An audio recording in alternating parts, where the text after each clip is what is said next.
Então tá, gente. Nós vamos começar então mais essa aula de projetos digitais, tá?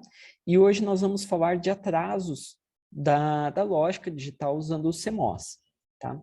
Então o objetivo dessa aula é a gente entender, né, que os componentes eles não têm um comportamento instantâneo, né? Então a resposta dos componentes digitais eles levam um tempo, eles têm um atraso, né, um delay, tá? Então é isso que a gente está tentando explorar nessa aula, tá? Mas antes nós vamos dar uma olhada um pouquinho para trás para ter certeza que está todo mundo no mesmo lugar, né? Com o mesmo entendimento, com a cabeça aqui, para a gente poder avançar um pouquinho mais. Tá? Então, o que a gente falou nas duas últimas aulas foram sobre os transistores MOSFET, né? O MOSFET, o T já seria de transistor, né? Os transistores CMOS, tá? Nesse caso aqui, a gente está falando de transistor NPN, ou simplesmente um transistor NMOS, né? E o transistor NMOS, né? Ele quando a gente desliga aqui o gate, né, o field gate, a gente deixa ele aterrado, o que acontece? Não flui nenhuma corrente entre o source e o dreno, né, entre a origem e o dreno. Então, eu tenho um bom isolante aqui, tá? E a mágica acontece quando a gente carrega esse metal, né, em cima dessa camada isolante do transistor, com cargas positivas, né, ela vai atrair cargas negativas, e nesse momento a gente tem um canal todo formado de cargas negativas, né? Essa parte do material dopado com cargas negativas, né? E agora esse material que era dopado com cargas positivas, né, ou seja, estava faltando elétrons, os elétrons se movimentam, né, estimulados aqui por esse campo magnético, para que forme uma corrente, e aí sim a gente tem a corrente elétrica fluindo aqui, tá? Então, o que é interessante a gente pensar aqui, e é o que a gente vai explorar hoje, esse canal, ele leva um tempo a ser formado, tá?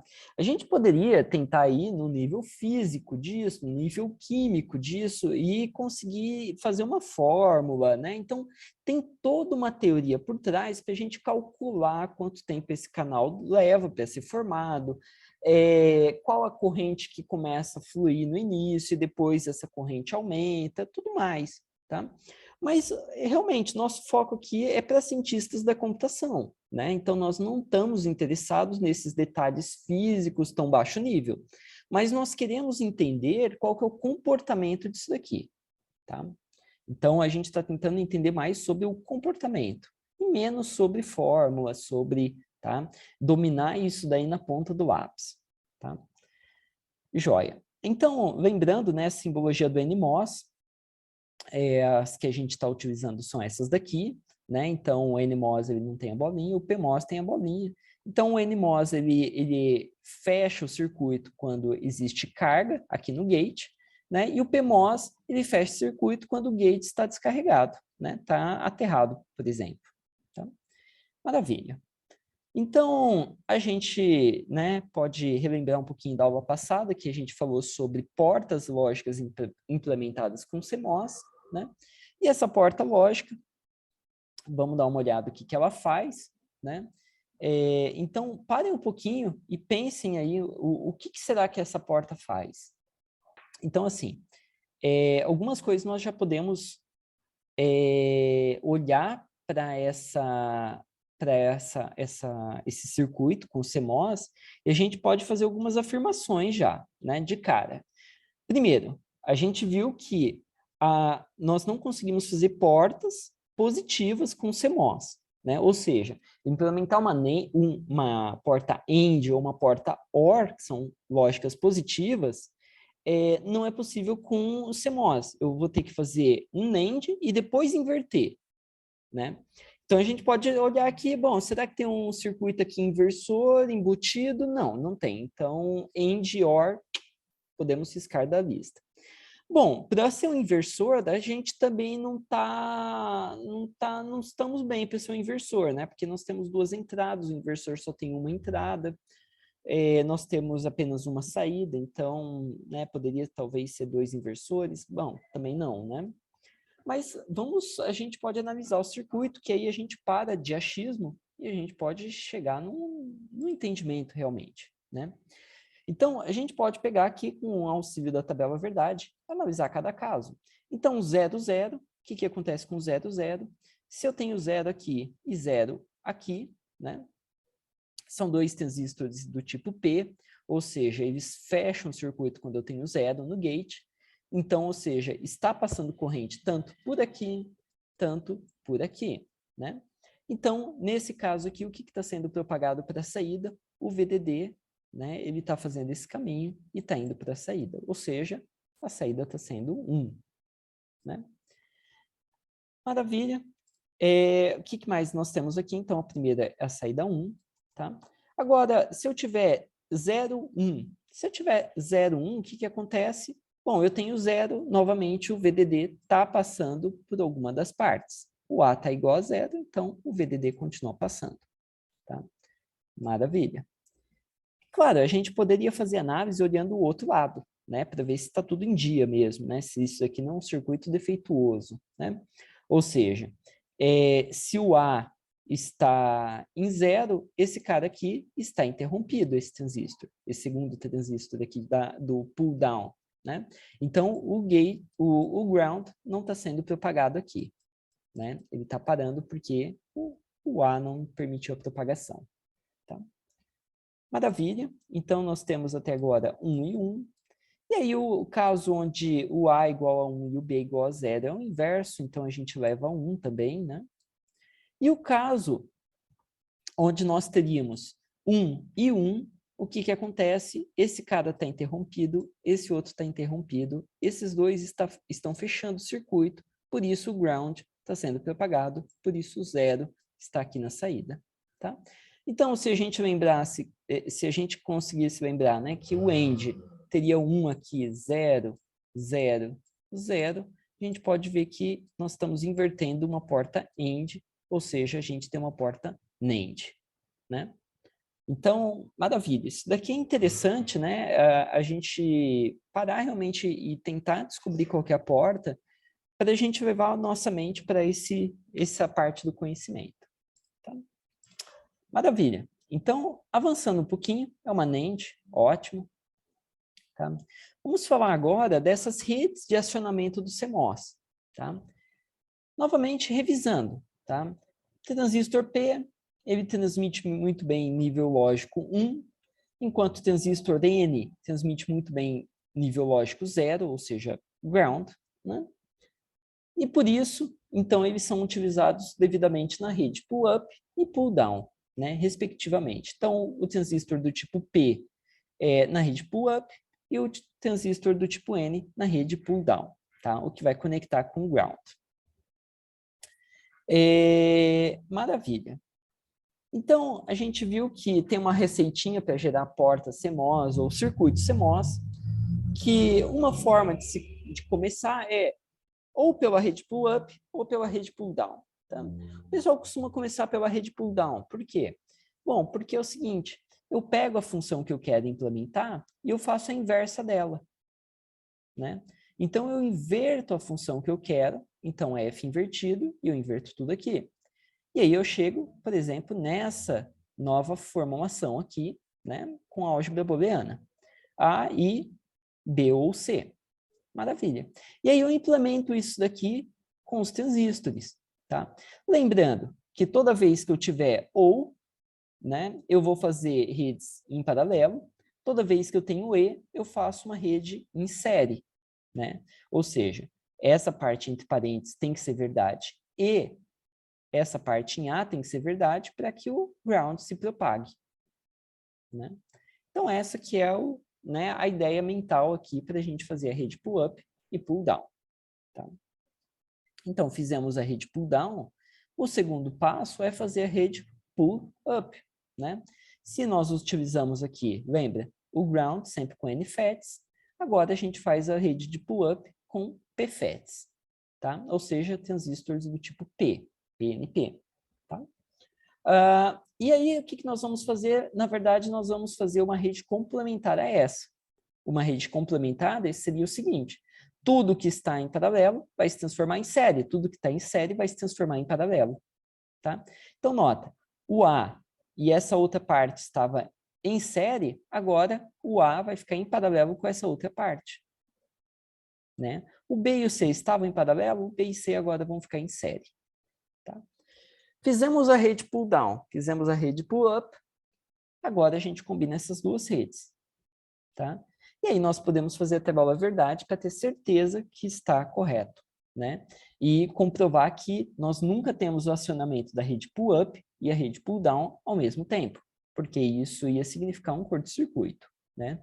Nós íamos ter muita corrente passando do VDD para o ground, isso, né, poderia ocasionar uma queima do circuito, tá? Legal. Então, agora eu quero levar vocês para um novo passeio para o reino da física. E esse passeio é bem breve, tá? Breve, brevíssimo, tá bom? E o que eu quero levar agora é para o entendimento de o que acontece quando eu estou carregando o gate do transistor, tá? E, então, primeiro, eu queria levar para o entendimento sobre capacitores, tá? Então, toda vez que eu tenho duas superfícies metálicas com um isolante entre elas, tá? E eu vou carregar ela, né, uma dessas superfícies na carga dela, né? Ou eu vou carregar com carga essa superfície, né? O que a gente vai fazer? A gente está armazenando energia no formato de campo magnético, né? Então, se a gente começa a depositar né, elétrons de um lado, a gente vai atrair, né, buracos, né, do outro lado, tá? Então, a gente vai ter um campo elétrico criado ali, tá? E esse campo ele vai ser influenciado de várias formas, tamanho dessas placas, a distância entre elas também, tá? Então, se as placas são maiores, maior é a capacidade de armazenar carga para uma dada tensão, tá? Uma dada diferença de potencial, tá? Se as placas estão mais próximas, maior a força entre as cargas, tá? E maior a energia armazenada ali também. Tá? Então, lembra o transistor como que ele é? Ele tem aquele metal, ele tem um isolante e depois ele tem um outro semicondutor, tá? Então, o que nós temos ali é algo muito parecido com o capacitor, tá? Onde a gente armazena carga elétrica, tá? Ou no formato de campo elétrico, né? A gente armazena energia, tá? Então, só para ver se a gente entendeu o que estaria acontecendo, seria o seguinte: se eu tenho um circuito como esse, que tem um fio aqui numa carga elétrica, né? Então, aqui seria minha fonte de alimentação, tá? Eu tenho um fio e eu tenho uma chave que pode ir para alfa ou para beta, tá? E, seguindo esse fio, eu tenho um resistor, tá? E aqui eu tenho um capacitor. Tá? Então, por exemplo, se eu vou com a chave para alfa, o que acontece é o capacitor que estava descarregado, ele começa a carregar, tá? Com uma carga elétrica nele, tá? Se eu tirar e deixar aqui no meio, esse capacitor que está carregado, tá? Como uma pilha carregada, né? Pilha é mais fácil, né? Todo mundo já manuseou uma pilha na mão. Capacitor talvez não, tá? Quando a gente vai aqui a chave para beta, o que acontece? A gente teria uma descarga, né? Esse capacitor se descarregaria, tá? Através do resistor. Então, ele se carregou e agora ele estaria se descarregando, tá? Maravilha. Agora, algumas coisas acontecem aqui. Quando eu estou em alfa, a carga do capacitor ela não acontece instantaneamente, tá? Se eu tivesse uma câmera especial, né, uma câmera fotográfica, né, isso é legal pensar, né? Imagina uma câmera fotográfica que conseguisse, né, tirar foto ali da carga elétrica do capacitor, tá? E ela fosse muito rápida, de alta resolução, né, no sentido de velocidade, tá?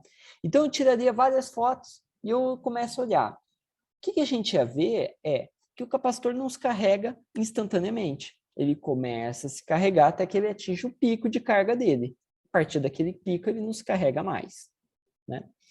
Quando eu vou aqui para beta, eu vou ver o capacitor se descarregando. E, novamente, ele não se descarrega instantaneamente. Ele leva um tempo para se descarregar. Tá? Então, isso é bem interessante. É igual aquelas pilhas recarregáveis. Se coloca no carregador, ele precisa ficar lá 6 horas, 4 horas. Né? Na hora que eu vou usar numa lanterna, ele não se descarrega instantaneamente. Aquilo lá vai se descarregando aos poucos. Né? Muito bem. Então, aí a gente começa a lembrar daquele cuidado que eu falei. Olha, a gente não pode usar um transistor para comandar o próximo transistor diretamente. Ou seja, a gente não pode fazer um transistor somente com a rede pull-up. A gente precisa ter ele com a rede pull-down também. Né? Então, o meu circuito aqui, ele teria que ter uma rede pull-down. Tá? Mas por quê? Né? Por que que a gente faz em CMOS sempre a rede pull-up e pull-down? Tá? Essa ilustração aqui, ela nos mostra um pouco porquê, né, disso. Tá? Bom, eventualmente, a gente vai ter uma lógica, né? Então, deixa eu tentar desenhar aqui, só um minutinho. Beleza. Então, eventualmente, eu vou ter uma lógica, tá? E a saída dessa lógica vai estar conectada, por exemplo, no inversor. Ou seja, ele vai estar comandando transistores. Não é isso? Então, o transistor, a parte pull-up e pull-down de um inversor. Tá? Então, aqui está o inversor do Zanata. Né? Não é muito bom, mas não é muito bonito, mas é um inversor. Tá?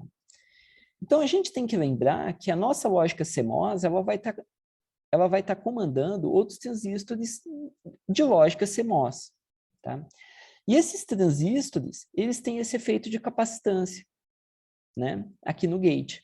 Então, eu tenho que fornecer uma maneira de que eu carregue rapidamente e eu possa também descarregar rapidamente o gate desses transistores, tá? Para que o meu circuito seja mais rápido possível. Tá? Então, é por aí que a gente está querendo chegar. Tá? Então, vamos dar uma olhada como que é esse comportamento de uma porta de um transistor CMOS. Tá? Então, aqui eu peguei um exemplo de um inversor, tá? Que é uma porta lógica mais simples que a gente já viu, né? Que é formada com 2 transistores, né? O P e o N, maravilha, todo mundo já entendeu essa parte. Mas o que a gente está querendo ver aqui é o seguinte: qual que é o comportamento conforme eu mudo a entrada e qual o comportamento na saída? Ou seja, o que acontece na saída conforme eu mudo a entrada do meu inversor? Tá? Então, o inversor é um bom exemplo, por quê? Porque é muito simples da gente entender o que está acontecendo e ele só tem 2 transistores. Tá? Então, nesse gráfico que eu tenho aqui, o que nós temos? Nós temos alguns detalhes que eu quero compartilhar com vocês. Né? O primeiro detalhe é, no eixo horizontal, nós temos o eixo da entrada dele, o VIN. Tá? Então, nós estamos falando basicamente o que está acontecendo aqui na entrada, ele está disposto aqui no VIN. Tá bom? Então, se a voltagem de entrada está alta, high, ou está baixa, low. Tá bom? Então, se a voltagem de entrada estiver alta, ela vai estar como nesse caso aqui, né? Ela está mais à esquerda. Tá? Se ela estiver alta, né? Se ela estiver baixa, ela está mais à esquerda. Se ela estiver alta, ela está mais à direita. Né? Me confundi, desculpe. Tá? Então, o que eu tenho no outro eixo? No outro eixo, eu tenho a voltagem de saída. Tá? Então, olha só que interessante. A voltagem de entrada está baixa, por isso a voltagem de saída está alta. Tá? A gente poderia fazer o gráfico de outra maneira, né? Inverter esses 2 eixos. O entendimento é o mesmo. Tá? Então, no momento que a entrada está baixa, que acontece? Né? Vamos olhar aqui. Se eu estou com 0 aqui na entrada, eu estou propagando o VDD para a saída. Né? Então, a saída está com VDD alto. Está aqui. Então, se eu seguir com essa voltagem baixa, a saída permanece alta. Tá? Mas nota que aqui eu tô mostrando o comportamento, mas não necessariamente ao longo do tempo. Tá? Agora, o que acontece conforme eu começo a caminhar a minha voltagem para uma voltagem alta? Ou seja, eu estou interessado em falar assim, olha, o VIN ele vai fazer isso daqui, ele vai começar a subir. O que acontece nesse momento? Tá? Bom, o que a gente sabe é que quando ele chegar aqui no nível alto, tá? Quando ele chegar aqui no nível alto, a minha saída eu espero que seja baixa, porque é um inversor. Né? Então, enquanto está em 0, a saída é 1. Quando a entrada estiver em 1, eu espero que a saída seja 0. Tá? E, de fato, né? Quando eu pego a voltagem de entrada e a voltagem de entrada está baixa, ou está alta, desculpa, né? Esse gráfico está me confundindo um pouquinho. Talvez eu inverta ele depois, né? Numa próxima aula. Então, quando a voltagem de entrada está chegando aqui no patamar alto, o que acontece? A minha saída se torna baixa. Tá? Maravilha. E o que acontece no meio? Né? A brincadeira toda, a pergunta que não quer calar é, tá, professor, mas o que acontece no meio entre o 0 e o 1? Entre o 0 e o 1, a gente tem essa brincadeira aqui, ó, que conforme a voltagem de entrada vai caminhando, a voltagem de saída ela também caminha, mas olha só, ela tem um tempo. Tá? Ela não é bifásica, ela tem uma fase aqui no meio de transição. Né? Então, eu tenho uma parte que está bem definido, que a saída está alta, uma parte que a saída está baixa, bem definida. Mas eu tenho aqui no meio uma parte onde eu não sei muito bem o que está acontecendo. Tá? E o que a gente nota é o seguinte, a gente nota que nessa região do meio aqui, tá? Pequenas mudanças na voltagem de entrada, então eu caminho muito pouquinho aqui na voltagem de entrada, e a voltagem de saída tem um abismo, uma mudança absurda. Né? Então, eu tenho esse comportamento num inversor CMOS. Tá? Então, vamos adiante um pouquinho. Tá? Então, o que nós temos, basicamente, aqui seriam os valores típicos, por exemplo, para CMOS, tá? Em termos de VDD, ou para CMOS de baixa potência, tá? De baixa voltagem, tá? Low voltage CMOS. Tá? Então, no caso de um CMOS que trabalha com 0 e 5 volts, tá? Ele trabalha, claro, entre 0 e 4,5, 6 volts. Ele tem uma tolerância, tá? Ele não é bem rígido. Tá? Mas o que nós temos aqui é essa região, né, VI low e VI high, tá? Ela é dada com entre 1,35 volts e 3,15 volts. Tá? Então, essa daqui seria essa barra aqui. Esses números que a gente colocou aqui, como V output high e V output low, ou seja, voltagem de saída alta e baixa, tá? A gente tem entre 0,33 volts ou 3,84 volts. Tá? Então, é nessa margem que a gente está trabalhando aqui. Tá? Só para a gente colocar alguns números aqui e a gente conseguir imaginar melhor. Tá? Então, o que acontece? Acontece o seguinte, quanto melhor eu tiver a minha rede de pull-up e a rede de pull-down, mais curto e talvez mais abrupto vai ser essa curva aqui. Ou seja, eu vou ficar menos tempo nessa região indefinida. Tá? Então, eu estou começando a falar sobre tempo. Tá? Embora aqui a gente não está dizendo nada sobre tempo.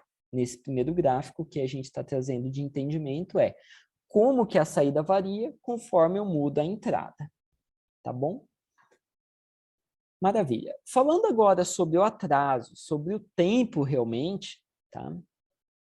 Então, a gente pode pensar aqui que esse inversor CMOS, ele poderia estar conectado a um outro inversor, tá?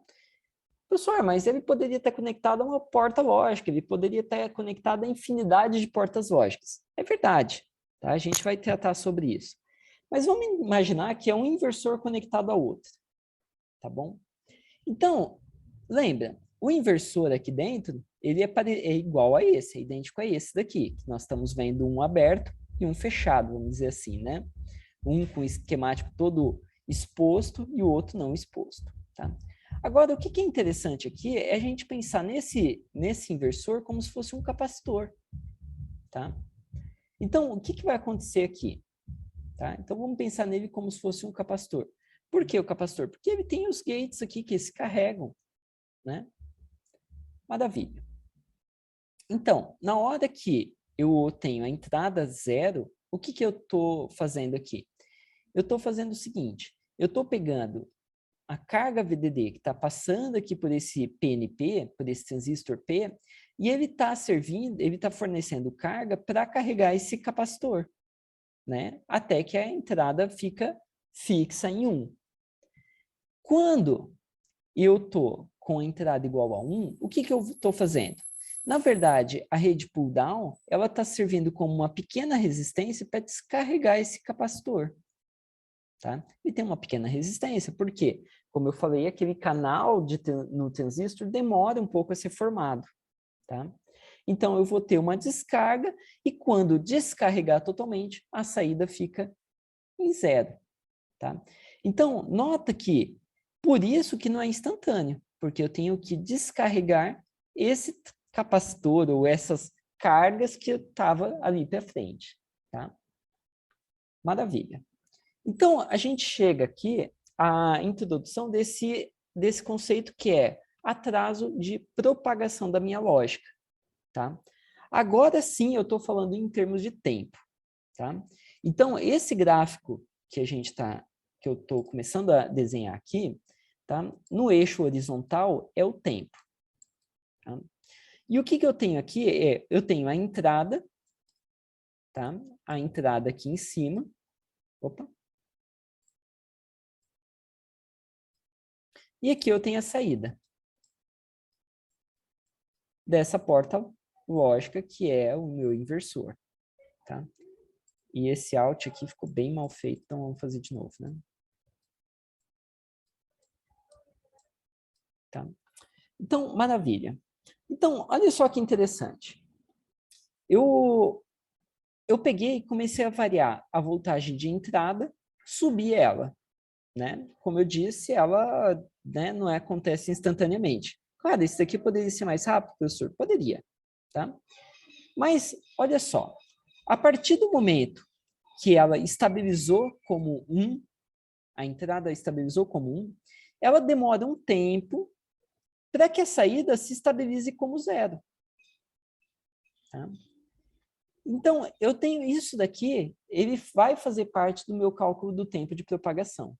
Tá? Então, esse atraso aqui é um atraso devido à propagação dos sinais. Tá?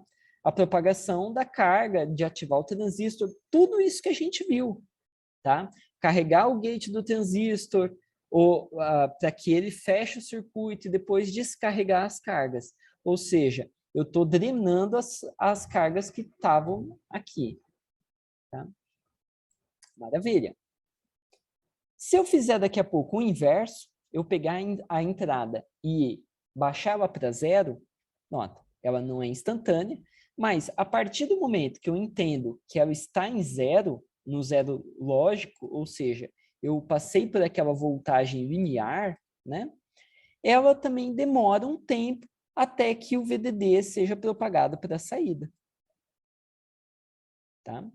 Então, por que demora esse tempo, professor? Bom, porque demora um tempo até carregar o gate desse transistor, né, para que ele feche o circuito e o VDD possa realmente estar ativo, né, fluindo nesse fio e com um sinal constante. Tá? Então, eu tenho um comportamento parecido com esse daqui. Então, novamente, eu tenho um atraso nessa minha lógica. Tá? Então, vocês viram que eu tenho um atraso quando eu estou indo de 0 para 1 e de 1 para 0. Esses atrasos, não necessariamente, eles são iguais. Eles podem ser atrasos diferentes. Pode ser que eu seja mais lento de ir para 0 para 1 do que 1 para 0. Tá? Então, isso pode acontecer. Depende da lógica que eu estou implementando. Tá? Muito bem. Agora, o que eu tenho de garantia é o seguinte, que quando eu olhar o manual desse inversor, e no manual desse inversor vai ter qual que é o atraso de propagação dessa lógica. Tá? Pode estar dado lá como TPD, né? Tempo de atraso de propagação, né? Propagation Delay, tá? Time, por isso TPD. Tá? A gente poderia converter para português, né? Mas quase sempre os manuais estão em inglês. Tá? Muito bem. Então, o tempo de propagação que vai estar escrito lá no manual, tá? Ele vai ser maior, tá? Maior do que esse tempo e maior do que esse tempo. Maior ou igual. Tá bom? Então, nota que quando eu olho lá o manual e olho o atraso de propagação, eu tenho algumas certezas. Tá? Então, o tempo que vai demorar para que a saída estabilize vai ser TPD, ou menor do que TPD. Tá? Muito bem. Então, o tempo de propagação é o tempo para a saída ficar pronta. E a saída ficar pronta quer dizer que a saída está estável. Tá? Ela não está instável, ela não está variando, ela está lá fixa. Tá? Maravilha. Esse é o tempo de propagação. Joia? Então, avançando um pouquinho, a gente pode falar também de outros atrasos que podem ocorrer nessa lógica. Tá? O segundo atraso que pode ocorrer nessa lógica é o tempo de contaminação. Tá? É o atraso de contaminação. O que é o atraso de contaminação? O atraso de contaminação, olha só, deixa eu pegar uma ferramenta aqui para rabiscar. Olha só, a entrada, a partir desse momento aqui, né? O que aconteceu com a entrada? A entrada começou a ficar instável, né? Então, eu tenho um período aqui que a entrada estava instável, ela estava no estado proibido, tá? Então, eu não, né, o estado proibido, eu posso colocar aqui como estado X, né? Eu não sei se é 0 ou se é 1, tá? Então, eu não consigo afirmar nada nesse estado. Tudo bem. Aí a gente pode olhar, a partir do momento que eu entrei no estado proibido, quanto tempo demorou para que a saída fosse contaminada e entrasse também no estado proibido. Tá? Então, olha só que interessante. Né? Se eu pegar e fazer uma linha aqui, ó, né, e aumentar aqui... Opa, essa linha ficou torta. Deixa eu tentar fazer uma linha mais retinha aqui. Ó.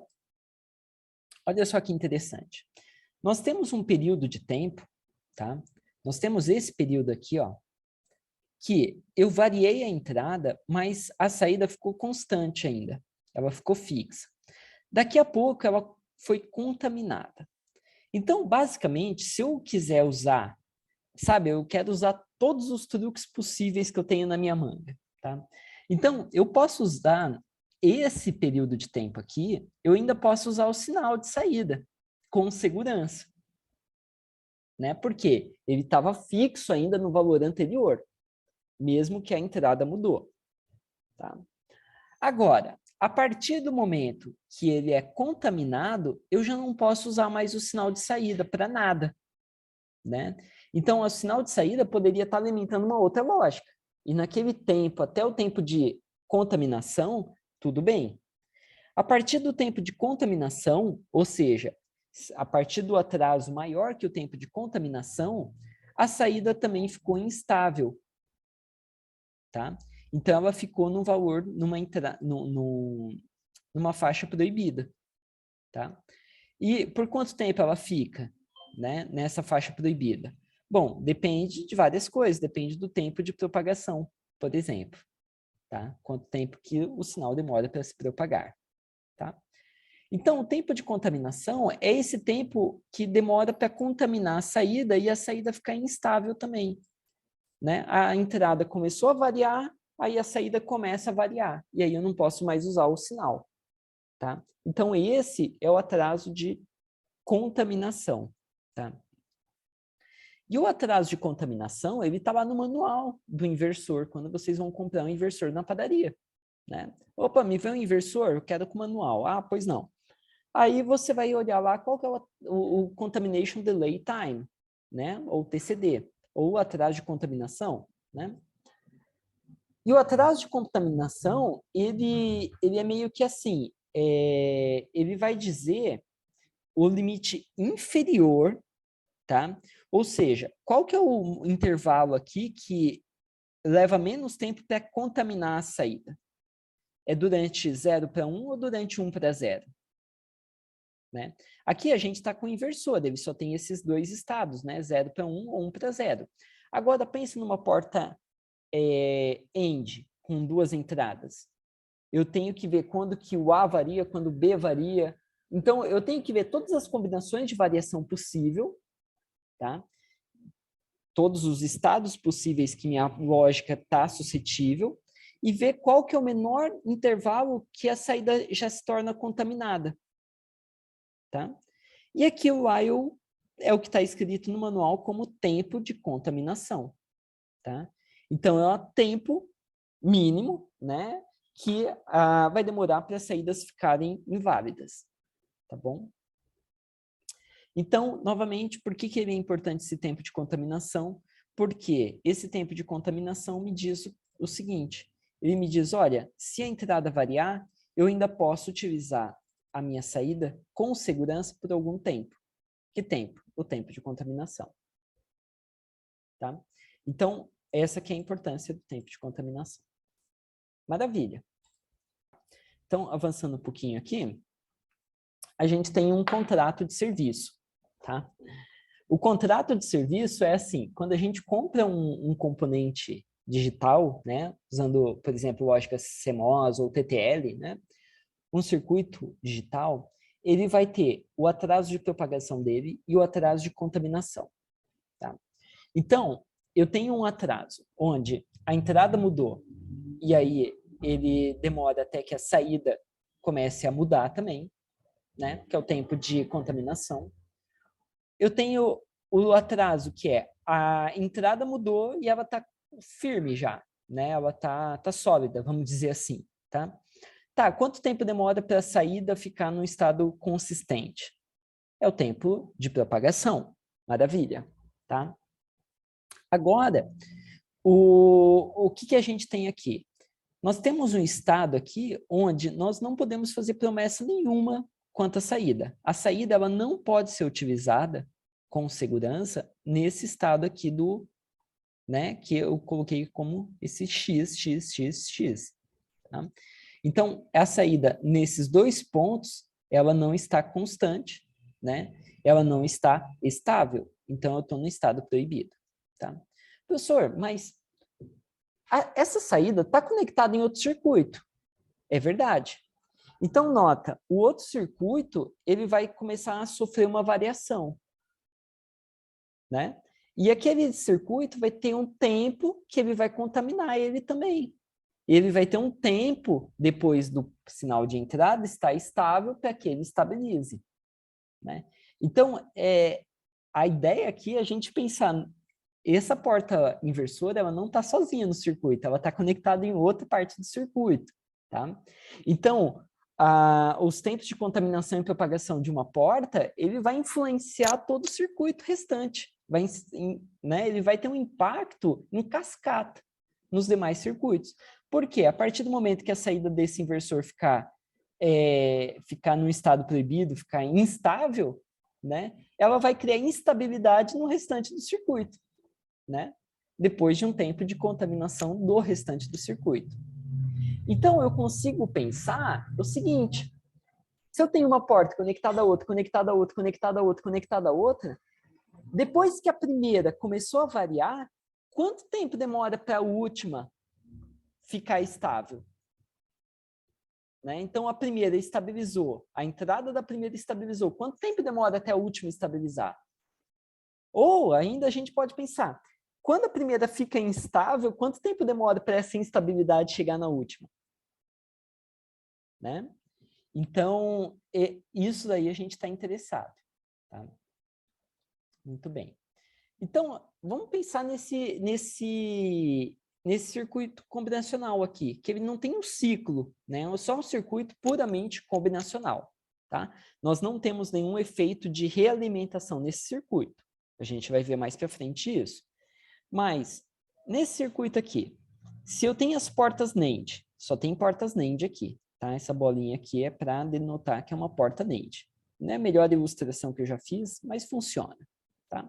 Então, eu tenho 4 portas NAND. Se o tempo de propagação é de 4 nanosegundos e o tempo de contaminação é de 1 nanosegundo, tá? Qual que seria, vamos supor que eu vou colocar isso daqui como fosse um chip que eu vou vender, né? Qual que seria o tempo de propagação desse circuito como um todo?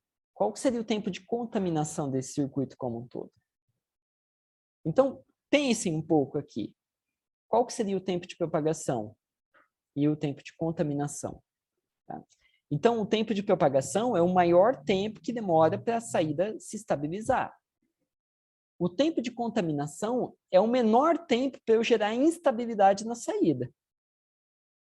Tá? Então, parem um pouquinho, pensa qual que é o tempo de propagação e o tempo de contaminação aqui. Tá? Então, se a gente olha para esse circuito aqui, tá? A gente tem que lembrar o seguinte, tempo de propagação, tá? É o tempo onde tudo tem que voltar a ficar estável, paradinho, sem variações. Tá? Esse é o tempo de propagação. Tá? Então, seria assim, o pior caso, né? Quanto tempo ia demorar no pior caso para que tudo ficasse parado, né? Estabilizado. Esse é o tempo de propagação. Tá? Então, a gente pode começar a pensar assim, ó, vamos calcular somente o tempo de propagação. Então, se o B for modificado, né, imagina que o C e o A estão lá paradinhos, né? Está em alto ou baixo, tanto faz. Se o B mudou de valor, né? E vamos supor que aquela mudança de valor de B levou a uma mudança de resultado da porta lógica. Pode ser que ele não leve a mudança nenhuma, né? Mas vamos supor que levou uma mudança na saída dessa porta lógica. Era 0 e está se transformando em 1. Tá? Depois que essa porta lógica foi, vamos supor, de 0 para 1, né? Esse 1 chegou nessa segunda porta lógica e ele demorou um tempo até ser propagado para y.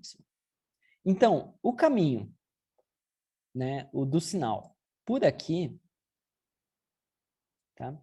Ele demorou 8 nanosegundos. Tá? Mas será que esse é o pior caso de propagação? Ah, e se o A mudou? Né? Se o A mudou o sinal, então imagina que o B não mudou e o C também não. Tá? É um outro caso agora, é o caso laranja. O caso laranja, o A mudou de sinal. Então, novamente, ele vai demorar 4 nanosegundos para que a saída fique estável. Depois dela estar estável, ela vai demorar mais 4 nanosegundos para estabilizar na saída Y. Tá? Então, novamente, 8 nanosegundos. Opa, parece que a gente está chegando por aí. Então, olha só, o B, 8 nanosegundos, o A, 8 nanosegundos. Tá?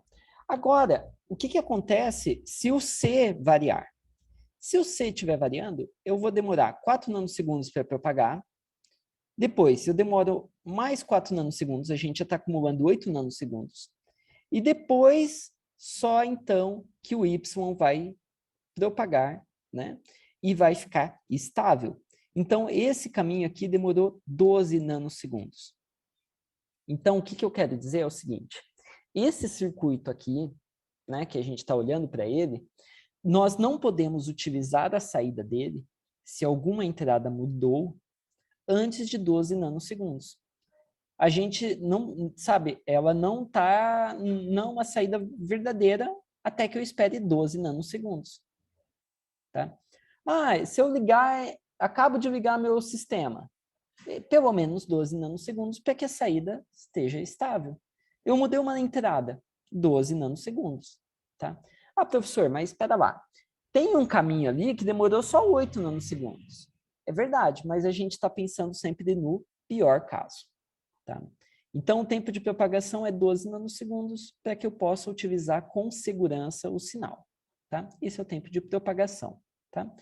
O tempo de propagação também ele é chamado algumas vezes de caminho crítico. Tá bom? Caminho crítico. Esse termo ele é bem utilizado lá em arquitetura de computadores. Tá? Caminho crítico. Ou seja, é o pior caso para que eu tenha resposta válida. Tá? Caminho crítico. Tá. Agora, nós vamos fazer o seguinte. Vamos dar uma olhada no tempo de contaminação. Tá? Então, o tempo de contaminação, vamos começar analisando esse caso que foi o caso aqui interessante, né? Então, eu faço uma variação no caso C, na entrada C. Em 1 nanosegundo, a contaminação já contaminou a saída, né? Dessa porta NAND. Ou seja, a porta NAND já começou a ficar instável. Se a porta NAND começa a ficar instável, ela começa a mudar a entrada dessa outra porta NAND, que depois de 1 nanosegundo, mais 1 nanosegundo, ela fica instável também. E aí, se ela criou essa instabilidade, agora, passando mais 1 nanosegundo, ela também está instável. Então, foi 1, mais 1, mais 1. Ou seja, o caminho vermelho demorou 3 nanosegundos para que a instabilidade afetasse a saída. Tá? Então, demorou 3 nanosegundos para que o que mudou na entrada afetasse a saída. E a saída, então, nesse caso aqui, se a variável C mudar, antes de 3 nanosegundos, eu posso usar a saída. Depois de 3 nanosegundos, não. Né? Aí eu tenho que esperar o tempo de propagação. Tá? Então, entre o período 3 até 12, ele está no sinal instável. Tá? Tá, professor, mas é isso mesmo? Será que não tem um outro caso onde a saída vai ser afetada mais rapidamente? Né? Será que eu tenho a garantia que eu posso usar o circuito? Ah, é verdade, vamos olhar os outros caminhos. Então, o caminho B. O caminho B, ele está dizendo o quê? Que vai demorar 1 nanosegundo mais 1 nanosegundo. Ou seja, com 2 nanosegundos, uma mudança na variável B, né, na entrada B, já afetou a saída e já criou instabilidade. Já deixou o sinal num estado que eu não posso usar. Né? Eu não tenho certeza se está em 0 ou 1. Tá? Muito bem. E eu posso pensar em outro caminho, que é o que está faltando aqui. O caminho, deixa eu usar uma outra cor aqui, o caminho verde. Tá? Que também ele passa por 2 portas, então 2 nanosegundos. Então, na especificação desse componente, o que eu escreveria? Eu escreveria que o tempo de contaminação é de 2 nanosegundos. Então, o que eu quero dizer com esses dois tempos aqui, o de contaminação e o de propagação? Eu quero dizer assim, olha, é seguro eu usar a saída somente depois, né, só está o sinal verdadeiro lá na saída, né, de acordo com as entradas, após 12 nanosegundos. Depois de 12 nanosegundos em qualquer combinação de mudança aqui, a saída está estável. Maravilha. E, após eu mudar as entradas, tá, num período depois de 2 nanosegundos, a saída já foi afetada e ela começa a ficar instável também. E aquela instabilidade vai ser, né, vai contaminando o restante das coisas que tiver. Tá? Então, basicamente, vamos supor assim, que o sinal estava em 1 na saída e ele está indo para 0, né? O que eu estou dizendo é que essa curva, né, ela demora, a partir de 2 nanosegundos, né? Então, vamos supor que esse daqui é um instante 0, que eu comecei a mudar a minha entrada. Né? Esse é um instante 0 nanosegundos. No instante 2 nanosegundos, a minha saída já começou a ficar instável. Depois de 12 nanosegundos, tá? Aí o meu sinal já estabilizou. Tá? Então, tudo isso daqui é o estado proibido. Tá? Ou seja, ele está instável. Eu tenho que esperar, né? E tudo mais. Muito bem. Então, 12 e 2. Tá? Então, basicamente, o que eu tenho que fazer é, tempo de propagação, eu pego o caminho mais longo até a saída. Tá? Eu posso anotar aqui os tempos de cada porta, porque eu poderia ter outras portas que demoram mais, outras que demoram menos, anoto o tempo delas, e eu vejo qual que é o caminho mais longo. Esse é o tempo de propagação. Tá? O de contaminação é o caminho mais curto. Então, tem 2 caminhos mais curtos. Tudo bem, eu escolho um deles. Tá? Seguindo agora, vamos dar uma olhadinha nesses circuitos e pensar o que esses circuitos fazem. Tá? Esses circuitos são interessantes, né? Porque ele é um sinal só, tá?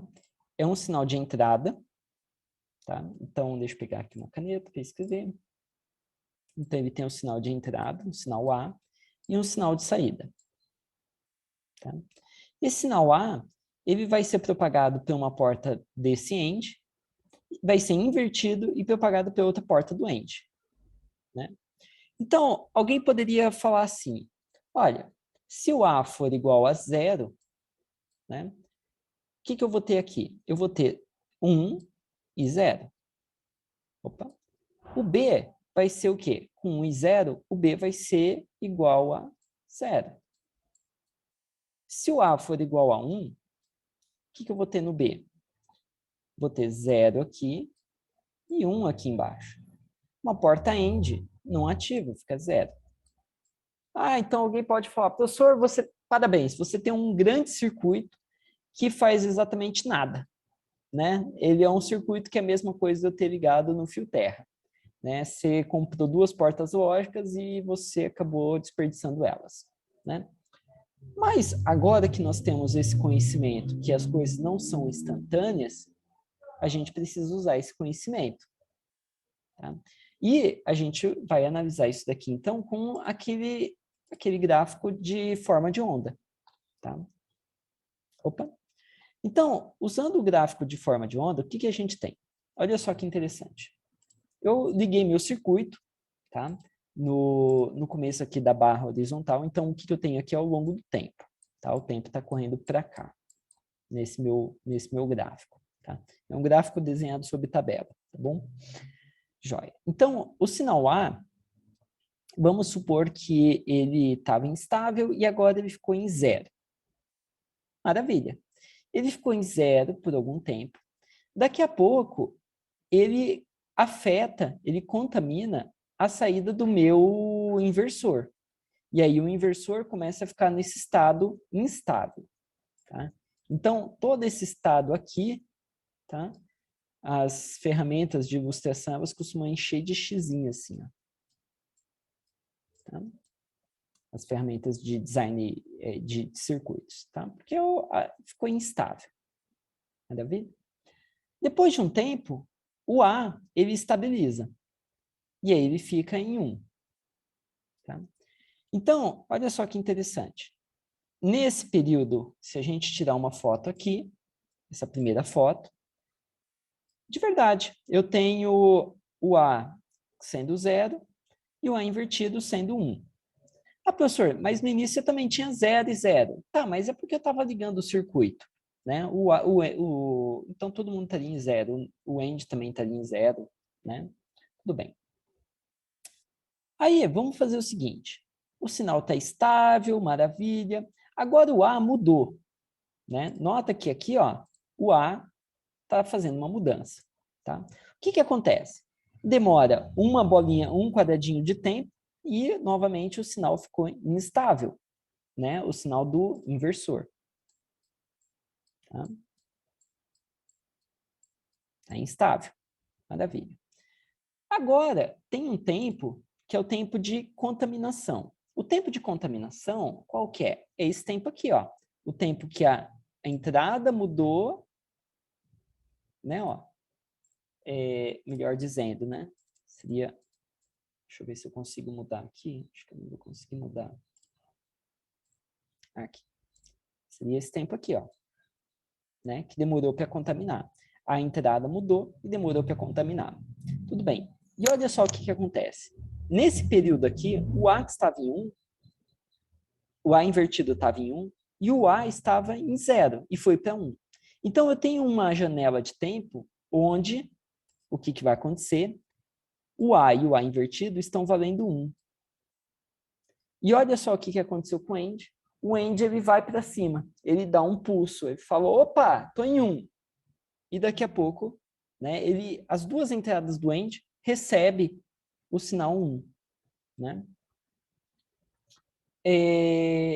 Então, assim, dadas devidas limitações desse exemplo aqui, tá? Mas, basicamente, o que eu estaria criando aqui é um circuito que ele está criando esse pulso, né? Toda vez que eu tenho o quê? Toda vez que eu tenho uma borda de subida. Tá? Claro, vocês, né, estão se perguntando assim, professor, mas por que o AND não teve tempo de propagação e nem tempo de contaminação? Ah, é verdade, né? Porque o professor dele não ilustrou direito esse exemplo. Tá? Mas a ideia toda é o seguinte, que, nota, quando eu vario A, é só o tempo de propagação no fio, que é muito, muito rápido. Tá? Então, esse tempo aqui é muito mais rápido do que o tempo, por exemplo, do inversor, para ele ficar estável ou ficar instável. Tá? Então, a ideia é que, dependendo do tempo de contaminação do inversor e do tempo de contaminação da porta-end, né, uma boa pergunta para colocar na prova, né? Quais são os tempos de contaminação e propagação para que, efetivamente, eu tenha um circuito que detecte as bordas de subida. Então, esse circuito é interessante, né? Porque toda vez que eu tenho uma borda de subida, ele dá um soluço aqui, né? Ele fala, opa, ele fica ativo por um tempo e daqui a pouco ele desativa. Toda vez, ó. Tem uma borda de subida na entrada, ele detecta aquela borda de subida, ó. Né? Então, se eu quisesse fazer né, um atuador ou um sensor que detectasse uma borda, eu tenho aí um circuito para fazer isso. Tá? E qual que foi o pulo do gato aqui? O pulo do gato foi considerar que as coisas não têm tempo zero. Né? Elas têm atraso de contaminação e atraso de propagação. Tá? Mas, de verdade, aqui esse exemplo eu vou ter que aperfeiçoar porque ele ainda não tem o tempo de propagação, não está na porta-end. Tá? Mas tudo bem. Bom, o que nós temos então é o seguinte. Nós temos, quando eu faço com a porta-end, um detector de borda de subida. E vocês podem fazer depois e comprovarem que, quando eu faço com uma porta ou, eu tenho um detector de borda de descida. Tá? E se eu fizer com XOR, eu tenho um detector de duas bordas, de subida e de descida. Um detector de bordas. Né? A borda de subida, né, a gente pode chamar também, alguns chamam de borda positiva, né? E aqui seria a borda negativa. Tá? Eu estou indo de 0 para 1 ou de 1 para 0. Tá? Muito bem. Aí a gente pode perguntar, tá, e o que esse circuito aqui faz? Né? Esse circuito que tem um inversor e um OU. O que a gente já entendeu aqui, até agora, foi assim, toda vez que eu uso um inversor, eu estou atrasando um sinal. Né? O inversor é uma boa maneira de atrasar um sinal. Quando eu uso dois inversores, né, eu estou fazendo a negação da negação, ou seja, eu tenho o próprio sinal de entrada. Né? Só que eu tenho esse sinal com um atraso. Né? Então, uma boa forma de fazer um atraso, se eu quiser, é colocar dois inversores. Tá? Esse circuito aqui, se a gente fizer a análise dele, a gente vai ver que ele tem uma anomalia. Toda vez que a gente muda, né, de 0 para 1, de 1 para 0, ele tem um glitch, ele tem uma anomalia. Por quê? Pensa só, é uma porta OR, né? Então, a porta OR, ela teria qual comportamento? Ela teria aquele comportamento assim, ó. Se a entrada é 0, como 0 vai entrar aqui depois 0 e 0, a saída vai ser 0. Se a entrada for 1, a saída vai ser 1. Né? É isso que a porta OR faz se eu usar a porta OR simplesmente ligando as duas entradas no mesmo fio, no mesmo sinal, sinal A. Né? Então, esse daqui seria o comportamento esperado. Tá? O que a gente vai ter? A gente vai ter o seguinte, quando a gente muda de 0 para 1, de 1 para 0, antes de estabilizar, a gente vai ter uma anomalia. Tá? Ele pega e tende a mudar o sinal e depois ele volta. Ele tem esse soluço. Tá? Então, essa anomalia aqui, ela é bem conhecida nos circuitos e ela é chamada de glitch. Tá? Maravilha. Esse glitch, ele é um problema. Tá? Os glitches nos circuitos são problemas. Tá? Então, assim, qualquer pulso de tensão, de corrente, de uma duração muito curta, tá? É o que a gente chama de glitch, tá? Essa anomalia. Tá? Esse glitch, qual que é o problema dele? O problema dele é que, por exemplo, quando a gente, em vez do sinal ficar constante, ele estabiliza e depois desestabiliza antes de parar e ficar, né, ao longo do tempo aqui no nível 1, por exemplo. Tá? Então, o que acontece? Acontece o seguinte, que se algum circuito começa a ler, é um nível 1, maravilha, está estável já passou o tempo de propagação, o tempo, né, de contaminação, está aqui, está estável. Daqui a pouco ele pega e tem esse soluço. E aí sim ele ficou estável. Tá? Então, na verdade, o tempo de propagação, né, desse circuito como um todo, ele tem que considerar depois desse glitch. Tá? Agora, se a gente não considerar depois do glitch, o que acontece? Acontece que os circuitos, a gente pode começar a utilizar esse soluço dele como uma entrada válida, uma saída válida. E não é. Né? Então, os glitches, eles são o resultado desse atraso de propagação. Ele vai acontecer no circuito. Tá? Qual que é o problema de um glitch? É ele provocar uma operação inadequada. Tá? Ele provocar uma saída que a gente não esperava. Tá? Então, imagina só, eu pegar um circuito, né? E ele registrar aquele glitch, por exemplo. Imagina que eu tenho uma memória logo depois daquele circuito. Né? Eu tenho que fazer de tudo para não registrar aquele pulso espúrio. Né? Quando que costuma acontecer glitches? Né? Aqui, por exemplo, eu tenho um mapa de Carnot, tá? Desse circuito aqui. Tá? E lembra lá no mapa de Carnot que a gente pegava e fazia esses agrupamentos aqui, né? Conforme está ilustrado. Né? Esse agrupamento, ele está dizendo alguma coisa para a gente. Tá? A gente já consegue, né, depois de analisar os circuitos, tempo de atraso, a gente chega a uma conclusão bem interessante, que é assim, toda vez que eu pegar o S, a entrada for 1, a entrada A for 1, a entrada B for 1, tá? E eu pegar o S e mudar de 0 para 1 ou de 1 para 0, tá? O que vai acontecer a saída é 1, né? Só que, como eu estou utilizando circuitos diferentes para fornecer a saída 1, lembra? No mapa de Carnot, cada agrupamento é uma parte de um circuito que eu estou construindo. Tá?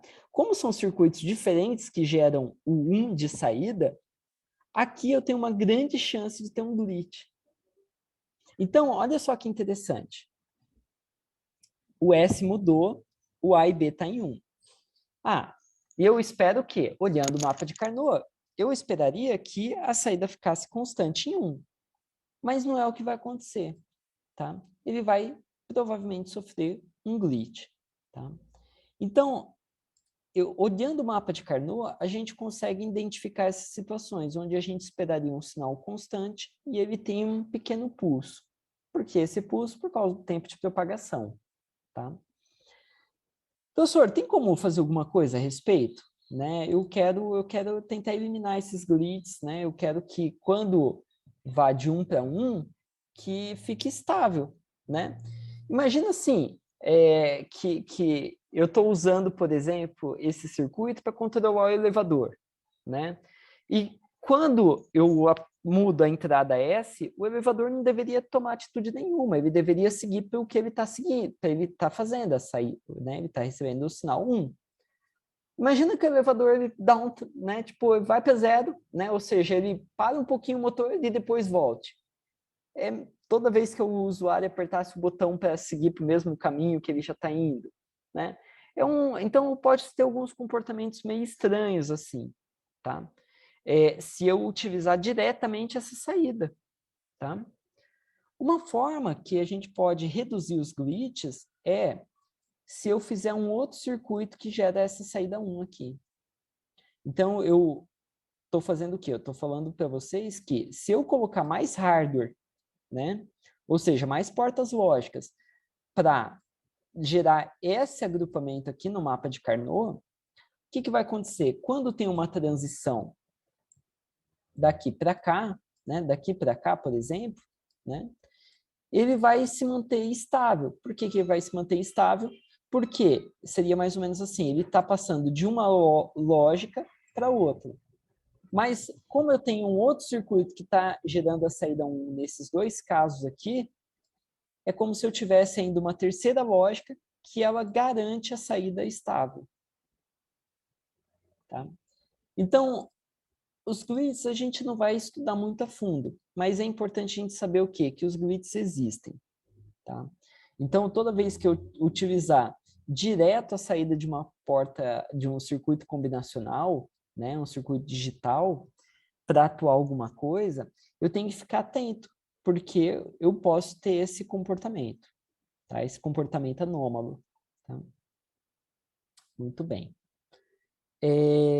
Maravilha. Então, assim, muitas vezes a gente consegue eliminar glitch através de hardware extra, tá? Dependendo da aplicação, isso vai resolver o problema, maravilha, fim do dia, a gente pode ir para casa, curtir a vida, né? Mas nem sempre a gente vai conseguir remover o glitch totalmente, tá? Então, assim, mudanças simultâneas de múltiplas entradas podem levar a glitches, tá? Assim, o que eu espero que vocês façam? Que vocês consigam reconhecer e cuidar para que eles não levem a efeitos indesejados, tá? Muito bem. O último assunto que eu queria falar, tá? É sobre fan-in e fan-out. E, de verdade, vocês sabem sobre isso, só que são palavras que são muito comuns, então eu achei interessante a gente comentar um pouco sobre isso, tá? Só para que vocês saibam dar um nome mais técnico, que é o que a gente fala no dia a dia, tá?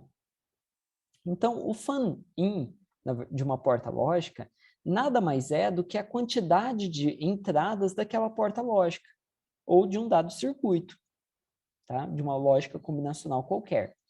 Então, por exemplo, essa porta que está ilustrada aqui, uma NAND, ela tem, né, o fan-in dela é de M entradas, tá? Agora, é interessante a gente pensar o seguinte, que se o número de entradas não for seguido à risca, a saída será indefinida, né? Por que a saída é indefinida? Bom, porque eu estou deixando alguma porta solta, né, algum fio solto, o fio que ia comandar um transistor lá dentro da minha porta. Então, eu tenho que tomar cuidado. Eu não posso simplesmente pegar uma porta lógica de 4 entradas e usar só 3 delas, né? Ou seja, uma porta lógica que tem o fan-in igual a 3 e usar somente 2 entradas. Não posso fazer isso, tá? Uma coisa que a gente precisa entender é que as portas lógicas com fan-in maior, ou seja, com mais entradas, elas vão ser mais lentas, tá? Por que que elas tendem a ser mais lentas? Bom, a gente pode voltar um pouquinho e dar uma olhada como que é o circuito de uma porta NAND, né? A porta NAND, basicamente, ela usa... opa! Deixa eu tentar desenhar alguma coisa aqui. Ela utiliza de duas entradas, né? Utilizaria 2 transistores em paralelo para fazer o pull-up e 2 em série para fazer o pull-down, né? Então, deixa eu desenhar um pouquinho melhor aqui. Eu teria o VDD. Essas caixinhas de cima seriam transistores do tipo P, né? Que eu desenhei como retângulo só para ficar um pouco mais fácil. E aqui seriam as do tipo N, para ficar um pouquinho mais fácil também, né? E aqui, então, estaria ligado no ground, né? No fio terra. E esses daqui estariam ligados no VDD, lá em cima. VDD. Tá? Então, aqui eu teria a entrada A, a entrada B, a entrada A e a entrada B. Então, nota, se eu ativar A e B simultaneamente, para que eu crie um zero aqui na saída, né? A saída lógica zero, o que aconteceria? Acontece que eu vou ter que ativar esse transistor e ativar o outro. Ah, professor, essas duas coisas aconteceriam ao mesmo tempo. Então, não tem por que ficar lento. Ah, mas olha só. Uma vez que o circuito foi fechado aqui, esse circuito, ele age como um resistor. E eu tenho esse caminho até que as cargas sejam dissipadas. Então, eu tenho um certo atraso aqui nessa porta lógica. Imagina agora que eu faço com, sei lá, 30 entradas. Esse atraso vai ser um pouco maior. Tá? Então, o meu tempo de propagação pode ser afetado pelo fan-in de uma porta. Tá? Tudo bem. O fan-out de uma porta, basicamente, é o seguinte. Ele está dizendo qual que é o número de entradas que um determinado circuito de saída está conectado. Então, olha só. Qual que seria o fan-out, né, dessa porta inversora aqui? Essa porta inversora, ela está conectada a 4 outras portas. Então, ela está com fan-out igual a 4. Tá? O que acontece? Acontece o seguinte, ela vai ter que fornecer energia para carregar o capacitor, né, o transistor dessa daqui, para carregar o dessa, para carregar essa. Então, a energia que ela está fornecendo vai ter que carregar todos esses caras aqui. E toda essa energia está passando por aquele único transistor, né, do tipo P, que está conectado ao VDD. Né? Lembra? Ele tem a conexão pull-up aqui. Então, quando a gente compra na padaria, né, como eu gosto de brincar, uma porta lógica, ela tem dito qual que é o fan-out máximo daquela porta lógica. O fan-out é qual o número máximo de portas que ela pode estar conectada, que ela pode estar controlando, gerenciando. Tá? Esse aumento de conexões na saída, ele pode afetar diretamente o atraso do meu circuito, tá? Por quê? Porque agora eu tenho mais transistores para eu carregar o gate para fazer chavear. Então, meu circuito vai ficar mais lento, tá? Então, eventualmente, o tempo de chaveamento dessas outras portas vai ser afetado, tá? Então, assim, eu queria só comentar um pouquinho sobre isso, né? Sobre o fan-in, que não tem muita diferença para a gente, é só fazer a gente lembrar que, olha, se eu tenho uma porta lógica de 4 entradas, eu tenho que conectar essas 4 entradas em alguma coisa, ou VDD, ou ground, né? Ou algum outro sinal.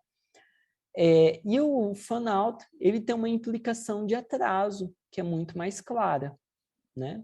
Do que o fan-in. Mas a gente tem que pensar, uma porta lógica com mais entradas, ela vai ter mais transistores, ela vai ocupar uma área maior, tá? E vai ter um atraso maior. Uma porta que está com fan-out maior, ela tende a deixar o circuito mais lento, tá? E ela tem que ser projetada para aquele fan-out, tá bom? Bom, gente, era isso que eu tinha para essa aula.